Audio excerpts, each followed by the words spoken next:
Good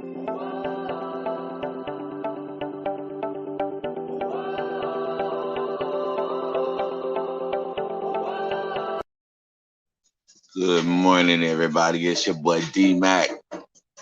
So let me get all of my uneducated scholars up in here this morning so we can talk about some MMA because we just had a historical upset a few days ago when Julianna Pena totally dismantled what was the seemingly impregnable Amanda Nunes.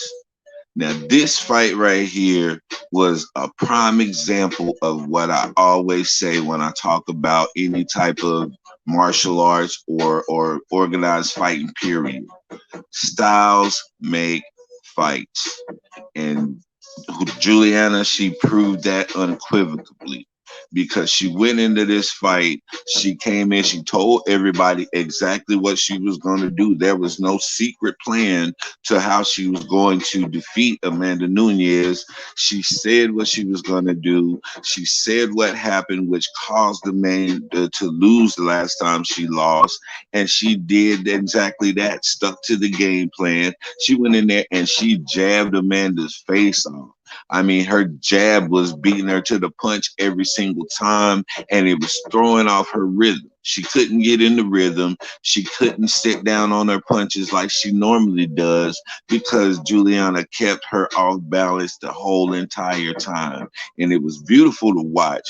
I mean, I respect and I love Amanda Nunes because I've seen her to go in there and totally destroy fighters. And to see somebody come in there and totally destroy her in the fashion that she do other people is just amazing because it always reinforces that old boxing adage: styles make fights. I don't care how bad you think you are. I don't care how fast you've been running through the competition like a hot knife going through some butter. It doesn't matter. When you come up to that person who has your number, then they are going to have your number, period, point blank. Now, my boy Floyd, he didn't want that in his life. He was not trying to see that type of situation happen to him, and so he did what he needed to avoid that type of situation by cherry picking certain fights, by staying away from certain type of fighters. And the second time he fought Maidana, he made sure that he didn't leave himself open for those shots that Maidana landed the first time, because Maidana was the only fighter that I would say that had Floyd's number. Now, Zab Judah was a close second because Zab, he matched Floyd in style and in speed. And so it was difficult for Floyd to beat him, but he got him frustrated enough to where that whole match was canceled. Whoever got disqualified for whatever and everybody jumped in the ring, that was all because Floyd was losing, and he knew if he would have continued in that fight and let Zab Judah get more confidence, then he would have been in trouble. And so styles make fights. We know this. And this is why Amanda Nunes was destroyed the way she was. Now, in this rematch, when they run it back, will Amanda change her concept? Will she change her thought process? Probably so. Will she be able to beat Juliana? Probably not. Yeah, probably not. Now everybody's trying to blame it on, oh, well, she went into this match, she was looking past Juliana, she didn't respect her, and no, don't none of that have anything to do with it. Because when you go into that ring to fight somebody, whether you respect them more than you respect another fighter or not, you still understand the fact that if that person catch you, it's lights out, good night, baby. Every single fighter understands that no matter how big your head gets. And, we can speculate on what was going through Amanda's mind. We can speculate on why she didn't do this or why she didn't do that. But the bottom line that it really comes down to is this. She figured Amanda out. She knew what it take to beat her, and she didn't doubt herself that she could do it. Man, my boxing coach used to always tell us, fight with the motivation of a challenger, even as a winner, even as a champion. You fight every single fight like you're the challenger, like you're the runner up. Because when you start to settle in and you start to get comfortable in a certain spot, we see it all the time. This is the downfall of every single champion in history. It hasn't been a thing of where they just come in and just totally get beaten out. A lot of times these guys will get comfortable in their getting commercials and all of the sponsorships and all of the things that comes along with being the champion, and they'll get complacent and they won't be as hungry. So my coach always taught us to stay hungry no matter what. Even if you eat a full course meal, stay hungry. Even if you eat steak and shrimp every night, if you eating lobster and steak every night, still stay hungry. That's what my coach taught us. No matter what you got on your plate, still stay hungry. Because soon as you start losing that hunger, there's gonna come in a wolf whose stomach is meeting his ribs, and he gonna be hungry, and he gonna do everything in his power to take you out because he don't have nothing to lose. He don't have no reputation, or she don't have no reputation. They don't have a record. They don't have anything. They're trying to establish themselves. And if they throw everything into a fight, what's the worst that can happen? They can get beat. Everybody gets beat. Everybody loses. So they really have nothing to lose when they come in there. And so these champions who are sitting around and they become complacent because they've been riding on that high horse for so long, and they feel like, eh, this person don't have what that last person had. So when you start comparing one fighter to another fighter, that's the deadliest mistake that you can make. Because one fighter's performance in one fight against somebody else does not explain how they're going to fight against you, especially if they're a smart enough fighter to study you. So, all of these things were taken into consideration, I imagine, whenever Juliana was leading up to this fight. She knew that Amanda was going to disregard her. She knew that she was going to have that advantage, and she used it. And she just went in there and she gave a great show. This was a greater upset than Holly Holmes beating Ronda Rousey by far. By far. For the simple fact that Amanda Nunes was not Hollywood. Amanda didn't go Hollywood. Amanda was still on her MMA grind. So, I want to give a congratulations to Julianna Pena. I look forward to the rematch between you and Amanda Nunes. And either one or two things are going to happen. Either Amanda's going to adjust and she's going to reclaim her title, or Juliana's got her number. That's it. Either Juliana's got her number, or she can adjust, adapt, and overcome. But it's going to be interesting to see. And then we have these knuckleheads coming up. Tyron Woodley and Jake Paul are fighting again. Okay. I think that's December the 8th. No, it was supposed to be December the 18th. He was supposed to fight so-and-so. But whatever the case may be, the fight is coming up. I'm not too interested in it, really. I really don't want to see these guys fight again because it's just a money grab. It's a money grab for Tyron Woodley, and it's I don't know what it is for Jake Paul, because now they're saying Jake Paul's starting to notice uh, problems with his thinking, and his mind is slowing down or something, I guess, to insinuate from the hits that he's taken in these boxing matches over the course of this time. He's experiencing some type of CTE or TBI. I don't know what the insinuation is. I'm just telling you what the headline said on the little report that I saw this morning. So Jake Paul is saying, "Hey, I don't feel right in my head. It's kind of cloudy, kind of fuzzy. So maybe that'll be his out card for boxing. He'll get out after he lose or win this next match." Same thing for Logan, man. He's talking about fighting Mike Tyson, and I'm gonna tell Logan Paul this.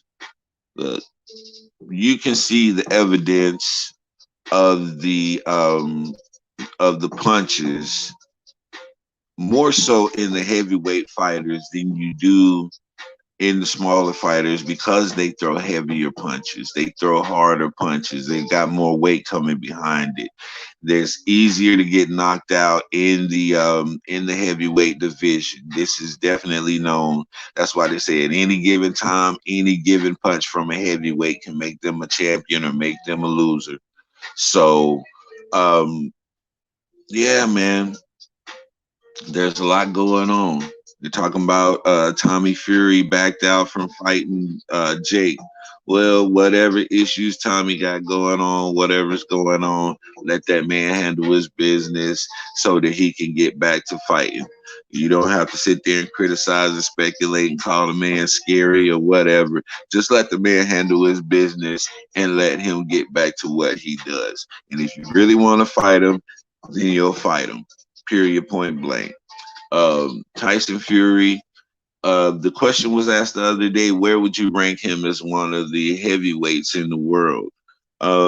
Tyson Fury, just off the fact that he struggled and climbed back from an addiction and brought himself back to a point to where he could become champion, that's admirable in itself. So I applaud him for that. Um, as far as I'm still stuck on the glove thing from that last fight. Not the last fight, but the fight before that. I'm still stuck on that whole glove controversy because those gloves did look very empty. Um, I'm not saying he did anything. I'm just saying it didn't look good. It didn't look right. It didn't sit right in my boxing spirit. So I can't accept that one. Um, but I'm waiting to see who Tank is going to fight next because that fight that Tank had with Cruz is not a telltale sign of anything because that was a short notice fight. And both of them had to prepare in a short amount of time for each other. So you wasn't going to get to see a clean, well prepared for a fight with that one. So I ain't even tripping on that. Now I heard something that was funny though. Something that was real funny to me was this. Aaron Carter, everybody knows Aaron Carter, the pop singer who got mollywopped by what's his name, Lamar Odom. He said he want to fight Soldier Boy. Now, not only did he say he want to fight Soldier Boy, he said he'll whoop Soldier Boy ass.